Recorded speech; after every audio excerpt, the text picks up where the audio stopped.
So hello students, तो कैसे हैं आप लोग। आई होप सब ठीक होंगे। तो आज का न्यू चैप्टर स्टार्ट करते हैं, जीवों में विविधता। आज का पहला प्रश्न, जंतु जगत का सबसे अधिक विकसित समूह है। तो इसका राइट आंसर होगा ऑप्शन नंबर सी, मत्स्य वर्ग। दूसरा प्रश्न है, बुकलंग पाया जाता है। तो इसका राइट आंसर होगा ऑप्शन नंबर ए, बिच्छू में। तीसरा प्रश्न, मेंढकों की रक्त की प्रकृति कैसी होती है। तो इसका राइट आंसर होगा ऑप्शन नंबर डी, शीत। चौथा प्रश्न, समुद्री घोड़ा किस वर्ग का प्राणी है। इसका राइट आंसर होगा ऑप्शन नंबर सी, अस्थियायुक्त मत्स्य। पांचवा प्रश्न, लेटरल लाइन सिस्टम किस में पाया जाता है। तो इसका राइट आंसर है ऑप्शन नंबर ए, मछलियाँ।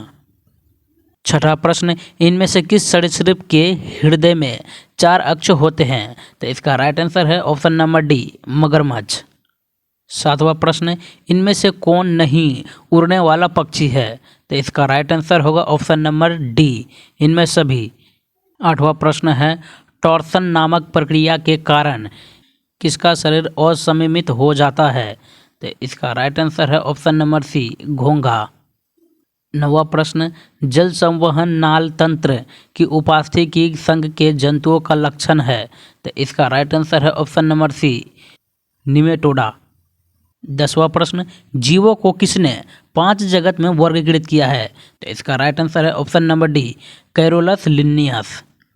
11वां प्रश्न, निम्न में कौन सा गुण प्रोटिस्टा जगत के सदस्यों में नहीं पाया जाता है। तो इसका राइट आंसर है ऑप्शन नंबर ए, केंद्रक झिल्ली का अभाव। 12वां प्रश्न, फफूंद के एक कोशिकीय या बहुकोशीय जटिल तंतुनामा शरीर को संयुक्त करने के लिए क्या पाया जाता है। तो इसका राइट आंसर है ऑप्शन नंबर बी, हाइफा। 13वां प्रश्न, निम्न में कौन फफूंद जगत का सदस्य नहीं है। तो इसका राइट आंसर है ऑप्शन नंबर डी, एक्टिनोमाइसीटीज।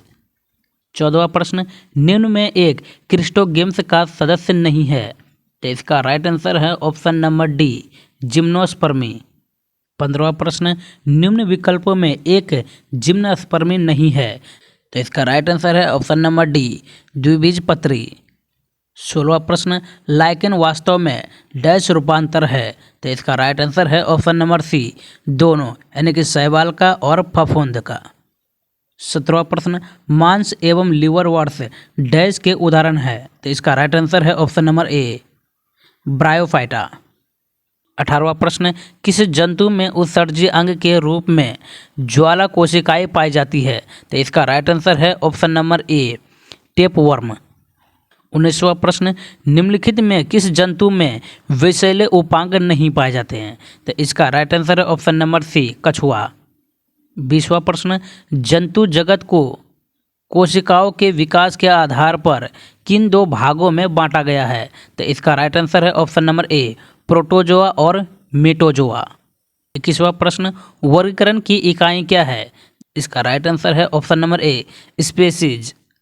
22वां प्रश्न, हिक्टेंकर के वर्गीकरण के अनुसार कौन सबसे प्राचीन जगत है। तो इसका राइट आंसर है ऑप्शन नंबर सी, मोनेरा। 23वां प्रश्न, इनमें कौन क्रिप्टोगेमी कहलाता है। तो इसका राइट आंसर है ऑप्शन नंबर डी, इनमें सभी। 24वां प्रश्न, इनमें से किस पौधे में बीज होता है लेकिन फल नहीं होता।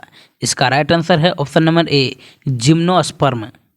25वां प्रश्न, किसने सर्वप्रथम द्विनाम पद्धति प्रस्तावित किया।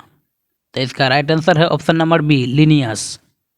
26वां प्रश्न, इनमें से कौन नो पेरिक्योट है और न तो यूकेरियोट है। इसका राइट आंसर है ऑप्शन नंबर ए, वायरस। 27वां प्रश्न, निम्न में कौन 2 विभिन्न स्पीशीज के प्रजनन से पैदा नहीं होते हैं। तो इसका राइट आंसर है ऑप्शन नंबर ए, शावक। 28वां प्रश्न, दूध से दही बनाने वाले सजीव डैश जगत के सदस्य हैं। तो इसका राइट आंसर है ऑप्शन नंबर ए, मोनेरा। 29वां प्रश्न, निमोनिया टीबी कोड रोग पैदा करने वाले सजीव जगत के सदस्य हैं। तो इसका राइट आंसर है ऑप्शन नंबर ए, मोनेरा। 30वां प्रश्न, डैश जगत के सदस्य यूकेरियोट नहीं होते हैं। तो इसका राइट आंसर है ऑप्शन नंबर ए, मोनेरा।